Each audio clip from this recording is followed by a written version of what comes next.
नमस्कार दोस्तों, स्वागत है आपका अपना यूट्यूब चैनल एजे स्टडी कॉर्नर में। दोस्तों आज हम लोग देखेंगे एलसीएम एवं एचसीएफ, लघुत्तम समापवर्त्य और महत्तम समापवर्त्य। लघुत्तम समापवर्त्य किसको बोलेंगे और महत्तम समापवर्त्य किसको बोलेंगे, और इसको ज्ञात करने की विधियां देखेंगे दोस्तों आज। तो देखते हैं दोस्तों एलसीएम और एचसीएफ क्या होता है। तो सबसे पहले तो हमको इसका पूरा नाम पता होना चाहिए कि एलसीएम और एचसीएफ किसको कहते हैं। तो एलसीएम का फुल फॉर्म होता है, पूरा नाम जो होता है वो होता है list common multiple. List common multiple मतलब लघुत्तम समापवर्त्य।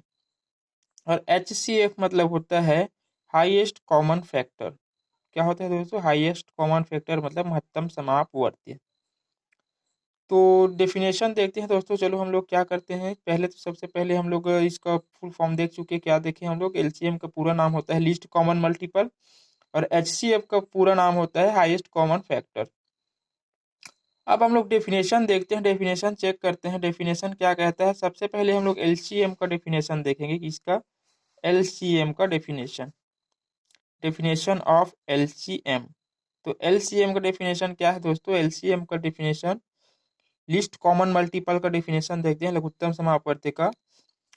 दोस्तों हमारे पास यदि दो संख्याएं ए व बी दी है, मान लो हमारे पास क्या है, दो संख्याएं हैं ए व बी, तब जो ए व बी का जो लघुत्तम समापवर्त्य उस छोटी राशि को कहेंगे, या फिर वह छोटी धनात्मक पूर्णांक संख्या होगी जो ए व बी दोनों से क्या हो सके, विभाजित हो सके।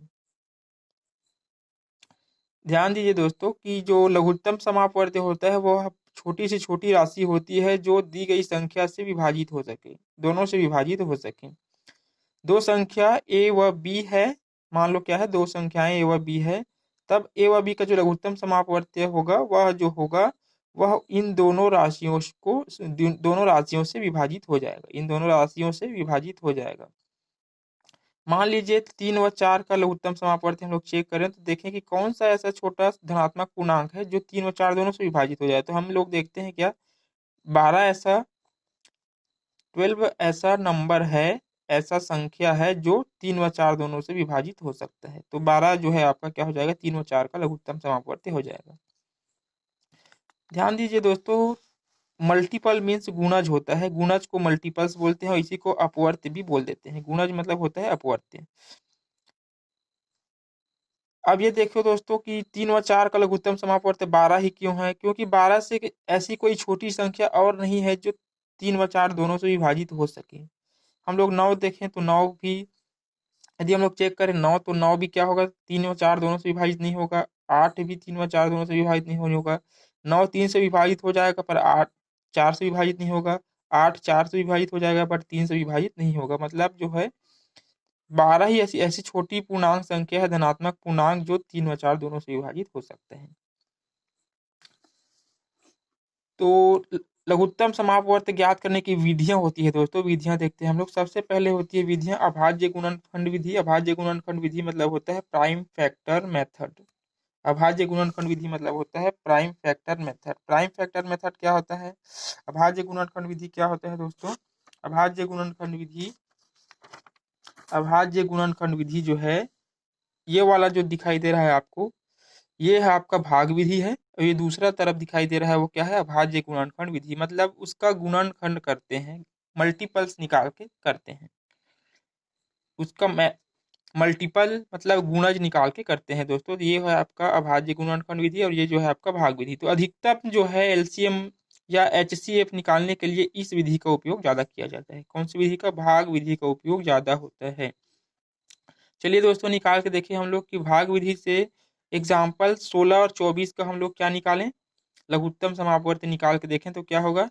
लघुत्तम समापवर्त्य क्या होगा? तो भाग विधि से करके देखते हैं 16 और 24। तो 2 से पहले जाएगा छोटा प्राइम फैक्टर, सबसे छोटा प्राइम नंबर से हमको इसको क्या करना पड़ेगा, भाग दे के देखते हैं। प्राइम नंबर से ही भाग देना पड़ता है, तो सबसे छोटी प्राइम नंबर कौन सी है? 2। तो 2 से भाग दे के देखें दोनों जाता है कि नहीं, चला जाएगा 8 टाइम्स और 12 टाइम्स। फिर से देखें एक छोटा प्राइम नंबर से, तो 2 ही ऐसा प्राइम नंबर है जो 8 और 12 दोनों को विभाजित कर सकती है, तो ये चला गया आज 4 और 6 बार में। फिर से देखें तो 2 ही दोनों को और विभाजित कर सकती है 2 टाइम्स और 3 टाइम्स में।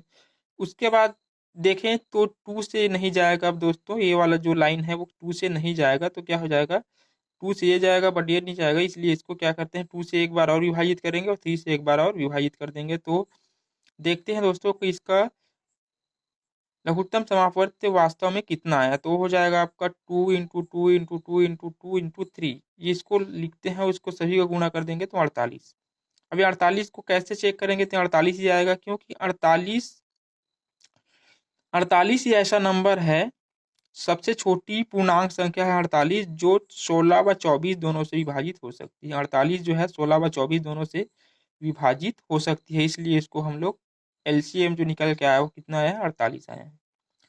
एक और मेथड है दोस्तों, उससे भी हम लोग निकाल सकते हैं। वो मेथड कौन सा है, वो मेथड है आपका प्राइम फैक्टर मेथड या अभाज्य गुणनखंड विधि। तो इसको अलग अलग करेंगे तो ये ऐसे ही आएगा। देखेंगे ये वाला मेथड, तो इसको गुणनखंड करने के बाद जो आया है 16 2 × 2 × 2 × 2 और ये आया 24 का 2 × 2 × 2 × 3। तो आप लोग कैसे करोगे, सबसे प्राइम नंबर, छोटे प्राइम नंबर से पहले भाग दोगे, फिर उसके बाद इसे भाग देते देते जाओगे, तो क्या होगा, ऐसे लास्ट तक एक आने तक भाग देना है, इसको भी एक आने तक भाग देना है। तो यहाँ पे देखेंगे हम लोग इसको कैसे लेना है यहाँ से। तो जो संख्या सबसे ज्यादा बार आया है उसको उतनी संख्या में लेना है। जैसे 2 कितनी बार आया है, अधिकतम 1 2 3 4 बार आया है। अधिकतम कितनी बार आया है, 4 बार, तो 4 बार लिख देंगे, 1 2 3 4 बार। और 3 कितनी बार आया है, अधिकतम 1 बार आया है, तो उसको एक बार इसको लिख देंगे, तो हो जाएगा 48। 2 × 2 × 2 × 2 × 3, तो क्या हो जाएगा, 2 दूनी 4 दूनी 8 दूनी 16 तिया 48। ये हो जाएगा दोस्तों आपका लघुत्तम समापवर्त ज्ञात करने की विधि। अब इसी में हम लोग देखेंगे दोस्तों, हम लोग देखते हैं एक और एग्जाम्पल, देखते हैं एग्जाम्पल नंबर और चेक करते हैं एग्जाम्पल देख के कि 40 36 और 126 का हम लोग निकाल के देखें तो क्या हो जाएगा। यहाँ पे 2 से एक बार 2 से जाएगा दोस्तों, तो 2 से 20 टाइम्स 18 टाइम्स अभी हो जाएगा 63 टाइम्स। फिर ये 2 से जाएगा, 2 से तो चला गया, 3 से देखते हैं, 3 से ये हो जाएगा आपका 3 टाइम, ये 21 टाइम्स, ये 10 नहीं जाएगा तो इसको 10 का 10 लिख देंगे। फिर 5 से देखते हैं तो ये 2 टाइम्स चला जाएगा, ये जाएगा, ये नहीं जाएगा तो इसको सेम लिख देते हैं। फिर 2 से और करेंगे तो ये चला जाएगा, फिर 7 से, तो ऐसे ऐसे करके ये जितनी बार जाता है उसको लिख देंगे। उसके बाद ये वाला जो है इसको गुणा करोगे आप लोग, 2 × 2 × 3 × 5 × 2 × 7, तो ये हो जाता है आपका 2520 जो है। 2520 ऐसी राशि है जो इन तीनों से विभाजित हो सकती है, 36 40 और 126 से। और देखें दोस्तों और एग्जाम्पल्स लिखे हैं हमने। 28 और 56 को आप लोग यदि भाग दोगे तो इसका भी आंसर जो है लघुत्तम समापवर्त जो है, इसको मैंने एक और अलग मेथड से निकाल दिया है। कौन से मेथड से, प्राइम नंबर मेथड से, प्राइम फैक्टर मेथड से, अभाज्य गुणनखंड विधि से निकाला है इसको। तो आप लोग देखोगे इसको अलग अलग किया हुआ है, तो क्या हो जाएगा, 2 से हो जाएगा 14 बार, फिर 2 से 7 बार और 7 से एक बार, तो ये हो जाएगा इतनी टाइम्स। फिर 2 से ये जाएगा 28 बार, 2 से 14 बार, 2 से 7 बार और 7 से एक बार, तो ये हो जाएगा आपका 2 × 2 × 7। तो अधिकतम कितने टाइम्स आया है, 2 एक बार 2 बार 3 बार, तो यहाँ हो जाएगा 3 टाइम्स। ये आपका 28 का है दोस्तों, ये क्या है आपका 28 का है, और ये किसका है 56 का है। तो दोनों में देखेंगे हम लोग 2 कितनी बार आया है, तो 2 आया है अधिकतम, मैंने अधिकतम 3 बार, और 7 है अधिकतम एक बार, तो अधिकतम 3 बार और एक बार लिख देंगे, तो गुणा करेंगे तो क्या होगा, ये 56 होगा। उम्मीद है आप लोग इसी तरीके से एलसीएम निकालना सीखे होंगे। तो आप लोग सीख गए होंगे एलसीएम कैसे निकालते हैं, तो इसी मेथड से आप लोग एलसीएम निकालना सीखेंगे, अब इसी मेथड से एलसीएम ज्ञात करेंगे। और देखते हैं दोस्तों एचसीएफ निकालने की विधियां। तो एचसीएफ निकालने की विधि क्या होती है, एचसीएफ होता है आपका highest common factor. HCF means होता है हाईएस्ट कॉमन फैक्टर, महत्तम समापवर्त्य। फैक्टर मीन्स होता है अपवर्त्य, अपवर्त्य को ही क्या बोलते हैं, फैक्टर बोलते हैं। डेफिनेशन क्या कहता है दोस्तों, एचसीएफ का फुल नेम होता है हाईएस्ट कॉमन फैक्टर, महत्तम समापवर्त्य, और फैक्टर को ही अपवर्त्य बोलते हैं। डेफिनेशन क्या है, दो संख्या ए व बी है, तब ए व बी का महत्तम समापवर्त्य वह संख्या होता है जो ए व बी दोनों को विभाजित कर सके। महत्तम समापवर्त्य क्या होता है दोस्तों, जो ए व बी दोनों को विभाजित कर सके। लघुत्तम समापवर्त्य क्या होता था, जो ए व बी दोनों से विभाजित हो सके, उसको बोलते थे हम लोग लघुत्तम समापवर्त। महत्तम समापवर्त लघुत्तम समापवर्त का जस्ट उल्टा है दोस्तों, ध्यान दीजिए। दो संख्या ए व बी है तथा ए व बी का महत्तम समापवर्त वह संख्या होता है जो ए व बी दोनों को विभाजित कर सके। मतलब एग्जाम्पल में देखोगे आप लोग, यदि 8 व 12 का यदि मैं महत्तम समापवर्त ज्ञात करूं, हाईएस्ट कॉमन फैक्टर ज्ञात करूं, तो ये क्या हो जाएगा 4, क्योंकि 4 जो है दोनों को विभाजित कर सकता है, 8 को भी विभाजित कर देगा और 12 को भी विभाजित कर सकता है। एचसीएफ जो है ज्ञात करने की विधियां होती हैं, ध्यान दीजिए दोस्तों। एलसीएम और एचसीएफ दोनों जस्ट रिवर्स होता है, दोनों का मतलब जस्ट उल्टा होता है। एचसीएफ में जो दी गई संख्याएं हैं उसको जो विभाजित कर दे वो संख्या होता है, उसका आंसर महत्तम समापवर्त कौन होता है, जो दोनों संख्याओं को विभाजित कर दे। और लघुत्तम समापवर्त क्या होता था कि दोनों संख्या जो है उस संख्या से विभाजित होना चाहिए, ये होता था लघुत्तम समापवर्त। देखते हैं दोस्तों हम लोग एचसीएफ ज्ञात करने की विधियां। तो अभाज्य गुणनखंड विधियां, पहला नंबर अभाज्य गुणनखंड विधि प्राइम फैक्टर मेथड, दूसरा विधि है अपवर्तक विधि फैक्टर मेथड, और तीसरा है आपका भाग विधि डिवीजन मेथड। तो डिवीजन मेथड का उपयोग ज्यादातर करते हैं, इसी मेथड से हम लोग एचसीएफ निकालना सीखेंगे। तो हम लोग यहाँ पर भाग विधि का प्रयोग करेंगे दोस्तों, तो भाग विधि से हम लोग एचसीएफ निकालना सीखेंगे। तो एचसीएफ निकालने की भाग विधि कुछ इस टाइप से होती है, अलग अलग करके भाग विधियां जो होती है एक साथ निकालते हैं जितनी भी संख्या होती है उसका। तो 16 व 36 का महत्तम समापवर्त ज्ञात करें, तो 16 व 36 का महत्तम समापवर्त ज्ञात कैसे करेंगे, 2 से भाग देंगे इसको 16 और 36 को, तो 2 से जाएगा, छोटी प्राइम नंबर से पहले भाग देते हैं दोस्तों, ध्यान दीजिएगा। तो छोटी प्राइम नंबर 2 है तो 2 से भाग देंगे तो 16 टाइम्स, ये जाएगा 8 टाइम्स, फिर 2 से जाएगा 4 टाइम और ये हो जाएगा 9 टाइम। अब ध्यान दीजिए दोस्तों, यहाँ यहीं पे आपको चेक करना होता है, लघुत्तम समापवर्त में जितनी बार जाता था उतनी बार हम इसको नीचे लेके जाते थे, बट महत्तम समापवर्त में ऐसा नहीं करना है आपको। देखेंगे कि दोनों संख्याएं एक ही संख्या से एक ही प्राइम नंबर से भाग जाता है कि नहीं। यदि मैं 2 रख दूं तो 2 से ये तो चला जाएगा बट ये नहीं जाएगा, 3 रख दूं तो 3 से ये जाएगा बट ये नहीं जाएगा, मतलब इसके आगे हमको सॉल्व नहीं करना है। दोनों नहीं जाएगा मतलब अब इसका फैक्टर जो है वो नहीं मिलेगा हमको, दोनों का फैक्टर जो है प्राइम नंबर नहीं मिलेगा। तो इसको यहीं तक सीमित रखें और क्या करें, 2 इंटू 2 दोनों का गुना कर दें तो 4 क्या है इसका आंसर हो जाएगा। मतलब 4 ऐसी संख्या है जो दोनों को विभाजित कर सकती है, 16 और 36 दोनों को विभाजित कर सकती है। वैसे ही इसमें देखें दोस्तों, तो 60, 90 और 210 का, तो ये 2 से पहले भाग देंगे तो 30 टाइम्स, 45 टाइम और 105 टाइम्स। फिर 3 से डिवीजन करेंगे तो ये 10 टाइम्स जाएगा, ये हो जाएगा आपका 15 टाइम, ये हो जाएगा 35 टाइम्स।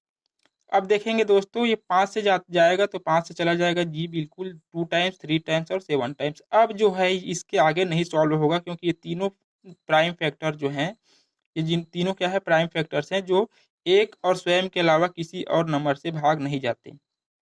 तो इनको क्या कहते हैं, या तो एक से जाएगा या स्वयं से जाएगा, किसी और से भाग नहीं जाएगा, तो इसके आगे सॉल्व नहीं होगा।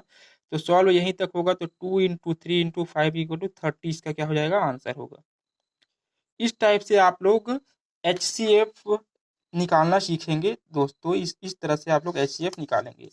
एलसीएम और एचसीएम को पूरा पूरा देखने के बाद हमको एक चीज जो है, एक टॉपिक समझ आता है, एक मेथड समझ आता है कि हमने देखा एलसीएम और एचसीएफ दोनों का हमने जब करके देखा तो क्या आया कि प्रथम संख्या और सेकंड संख्या, मतलब ए और बी को यदि हम लोग गुना करें तो उनका गुणनखंड जो है, इसका गुणनफल जो है, इसका गुणनफल किसके बराबर आता है, लघुत्तम समापवर्त एलसीएम इंटू महत्तम समापवर्त एचसीएफ के गुना गुना के बराबर आता है। कैसे आता है हम लोग चेक करके देखते हैं, हम लोग एग्जाम्पल में देखते हैं दोस्तों, ऐसे कहने से कुछ नहीं होता, सब चीज प्रूव करके दिखाना होता है।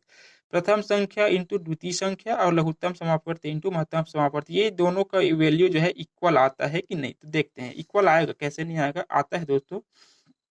14 और 28 का महत्तम समापवर्त व लघुत्तम समापवर्त क्या होता है, तो चेक करते हैं, पहले एलसीएम निकालते हैं फिर एचसीएफ निकालेंगे, फिर इस रूल्स में अप्लाई करके देखेंगे। तो एलसीएम निकालने के लिए डिवीजन विधि का उपयोग किया है मैंने यहाँ पे, तो 2 से इसको 7 टाइम्स जाएगा, ये 14 टाइम्स, फिर 7 से 1 टाइम्स, ये 2 टाइम्स, 2 से इट वन टाइम। तो एलसीएम जो है आपका 2 × 7 × 2, 2 × 7 × 2 ये हो जाएगा 28 निकल के आएगा आपका।